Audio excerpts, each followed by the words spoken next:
আজি বনাবলৈ লৈছোঁ লোকেল মুৰ্গী মাংস।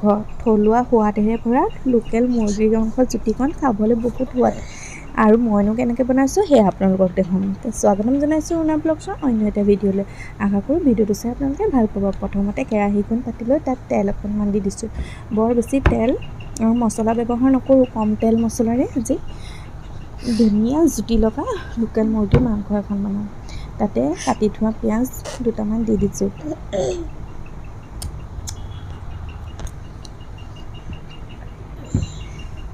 পিঁয়াজখিনি অকণমান ৰঙচুৱা কৰি লওঁ। ৰঙচুৱা কৰাৰ পাছত তাত আদা নহৰু পেষ্ট ব্যৱহাৰ কৰিম। এতিয়া পিঁয়াজখিনি ৰঙচুৱা হৈ গ'ল। তাতে এতিয়া মই প্ৰথমতে আদা নহৰু পেষ্ট অকণমান দি ল'ম।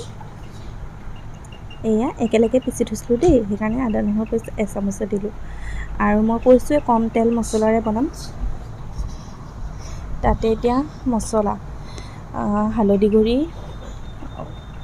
জলকীয়া গুড়ি, জিৰা গুড়ি, ধনিয়া গুড়ি আৰু জিৰা গুড়ি আৰু প্ৰয়োজন অনুপাতে নিমখটো নিদিলে কেনেকৈ হ'ব হয় নাই। এয়া আৰু অকণমান ভাজি লৈছোঁ।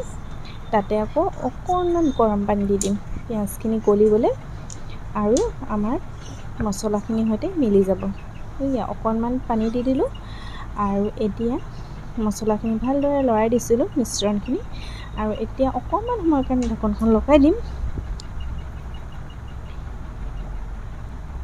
এয়া মোৰ মিশ্ৰণখিনি ৰেডি হৈ গৈছে। এতিয়া ইয়াত মই লোকেল মুৰ্গী মাংসখিনি ইয়াত দি দিম। এয়া লোকেল মুৰ্গী মাংসখিনি দি দিছোঁ। দুবাৰমান ওপৰ তল কৰি লৰাই দিম। একেবাৰে কম তেল মছলা দি বনাইছোঁ। আৰু এনেকৈ খাই চাবচোন, কেতিয়াবা এনেকৈ খায়ো ভাল লাগে।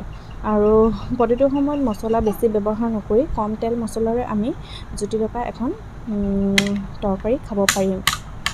এয়া আৰু ইয়াত মই এটা স্কচ কাটি থৈছিলোঁ আৰু লগত আলু তাত দি দিছোঁ। লোকেল মুৰ্গী মাংসখন জোল নহ'লে কেনেকুৱা হ'ব, জোল হ'লেহে খাবলৈ ভাল লাগে হয় নাই।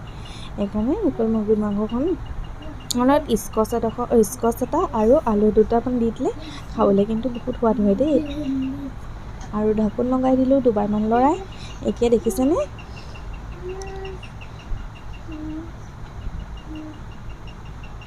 এয়া ওপৰ তল কৰি লৰাই দিছোঁ।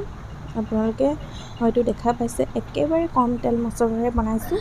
আৰু মোৰ আলুডোখৰ সিজিল নে চাই লওঁ অকণমান। সিজিছে।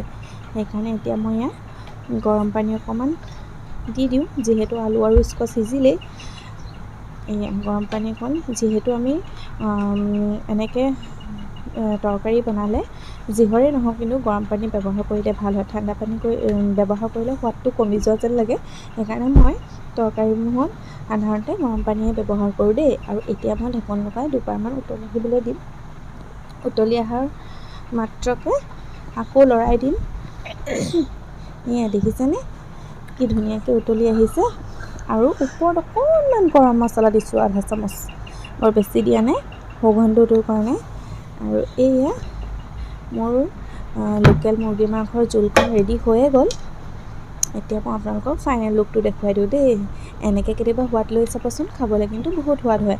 কম তেল মছলাৰে জুতি লগা লোকেল মুৰ্গী মাংসৰ। আজিলৈ আহিছোঁ দেই।